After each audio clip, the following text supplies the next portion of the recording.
7-sinf O'zbekiston tarixi yangi nashr 2022-yil. Birinchi mavzu: ajdodlarimizning ma'naviy qadriyatlari jahon sivilizatsiyasi asoslaridan biri. Tariximizni o'rganar ekanmiz, qalbimiz faxr va iftixor tuyg'usi cho'lg'ab olaveradi. Ajdodlarimizning boy ilmiy va madaniy merosi bugungi kunda nafaqat mamlakatimiz, balki dunyo olimlarining ham diqqat-e'tiborini o'ziga tortib kelmoqda. Qadimgi Turon hududlarida azaldan o'zbek, tojik, qirg'iz, qozoq, qoraqalpoq va turkmanlarning ajdodlari yashab kelishgan va shu boisdan o'zbek xalqining o'tmishi etnik jihatdan, ya'ni kelib chiqish jihatidan yaqin bo'lgan qardosh xalqlar tarixi bilan chambarchas bog'liq va uyg'unlashib ketgan. Va biz bu darslikda 4-asrdan 13-asr boshlarigacha bo'lgan vatanimizning o'rta asrlar tarixi bilan tanishamiz va bunda o'zbek va o'zbek atamalari bilan ulug'langan o'zbek xalqi shakllanganligi haqidagi ma'lumotlar ham o'rin olgan. Darslikda dunyo tamadduniga o'zining benazir hissasini qo'shgan buyuk ajdodlarimiz vatanparvarlik namunasi bo'lgan bahodirlar jasorati bilan bir qatorda xalqimizning boy madaniy merosi haqidagi ma'lumotlarga ham ega bo'lamiz. O'rta asrlar tushunchasi tarix faniga italyan tarixchilari tomonidan olib kirilgan va bu tushuncha xususiy mulkchilik shakli o'zgarishi davrlari bilan bevosita bog'liq. Sharq mamlakatlarida yer-mulk munosabatlari azaldan jamoaviy asoslarda rivojlanib kelgan va shu sababli o'rta asrlar tushunchasi tariximizda shartli ravishda ishlatilib kelinadi. Aslida o'rta asrlarning Yevropa uchun amal qiluvchi davriy chegaralari xususan Turon tarixidagi davr bilan farqlanadi. Chunki Yevropada o'rta asrlarning boshlanishi Rim imperiyasining qulashi, ya'ni 476-yilgacha 5-asr oxirlari voqealariga to'g'ri keladi. Va bizning tariximiz o'rta asrlar deb atalayotgan davr 4-asr oxirlari hamda 5-asr o'rtalaridagi siyosiy maydonda kidariylar, xiyoniylar, iftalilar kabi etnik atamalar asosida tushuniladigan qabilalar uyushmalari paydo bo'lgan davrdan boshlanadi. O'rta asrlar o'z navbatida ilk rivojlangan va so'nggi o'rta asrlarga bo'linadi. Ilk o'rta asrlar 4-asrdan 8-asrgacha, rivojlangan o'rta asrlar 9dan 15-asrgacha va so'nggi o'rta asrlar bo'lsa 16-asrdan 19-asrgacha bo'ladi. Va bu davrda Xorazm, xiyoniylar, kidariylar, iftaliylar, turk xoqonligi, keyinchalik Somoniylar, Qoraxoniylar, Xorazmshohlar, Amir Temur va Temuriylar hukmronlik qilgan yirik davlatlar mavjud bo'lgan.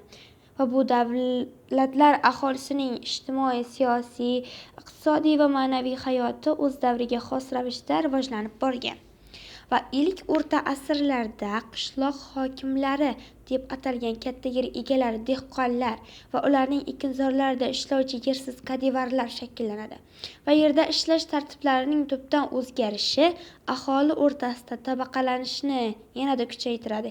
Ya'ni tabaqalanish bu boy va kambag'alga ajratish degani. 8-asr boshlariga kelib mamlakatimiz hududida arab xalifaligi hukmronligi o'rnatiladi va o'lkamiz madaniyatiga islom dinining ta'siri kuchayadi. Xalifalik hukmronligidan keyin asrlarda ilm-ma'rifatning rivoji uchun sharoit yuzaga keladi va yurtimizda ilm-fan taraqqiyotiga hissa qo'shgan Muhammad ibn Muso Xorazmiy, Ahmad Farg'oniy, Abu Rayhon Biruniy, Abu Ali ibn Sino kabi buyuk mutafakkirlar yetishib chiqadi.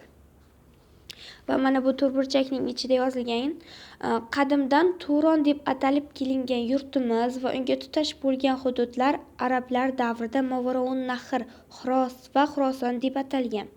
Va 18-19-asr g'arb olimlari va sayyohlar tomonidan O'rta Osiyo yoki Markaziy Osiyo deb nomlangan. 9-12-asrlarda zaminimizda tug'ilib voyaga yetgan Imom Buxoriy, Imom Termiziy, Mahmud Zamaxshariy, Ahmad Yassaviy, Najmiddin Kubro singari mashhur ulamolar islom dini va ta'limotiga oid asarlari bugungi kunda ham o'z ahamiyatini yo'qotmagan. Darslikda berilgan voqealar bilan tanishib borar ekanmiz. Ajdodlarimiz doimo bunyodkorlikka, ilm va ma'rifatga intilib yashaganini bilib olasiz. Ularning boy madaniy merosi vatanimiz haqida ma'lumot beradi. Ilm va ma'rifatga intilish, uni egallash orqaligina komillikka erishish mumkinligini tushunasiz. Bugungi tezlik va shiddat bilan o'zgarayotgan dunyoda yakkayu yagona najotimiz ilm ekanligini bilib olamiz. Ikkinchi mavzu 4 va 7 asrlarda mamlakatimiz xalqlarining turmush tarzi degan mavzu. Biz boshladik unda. Vatanimiz boy va qadimiy tarixga ega Turon, Turkiston, Mavroun nahri nomlari bilan shuhrat topgan hudud. Va bu hudud o'z tarixi va o'z mehnati bilan uni obod etgan xalqlari o'tmishi g'oyat qiziqarli va ibratlidir. Suv tegirmoni, chig'ir va charxpalak kabi suv inshootlari kashf etilishi qishloq xo'jaligi ishlarining rivojiga ta'sir ko'rsatadi va shaharlar hunarmandchilik, savdo-sotiq va madaniy hayotning markaziga aylanadi. 6-asrdan unumdor yerlar hamda suv taqsimoti qabila boshliqlari va ishboshilarning nazoratiga o'tadi va bu esa ularning qishloq aholisiga o'z ta'sirini o'tkazish, ziroatchi aholiga hukmronlik qilish imkoniyatini beradi. Ziroatchi aholi yer va suvdan iborat umumiy mulkka ega bo'lgan tabaqalar.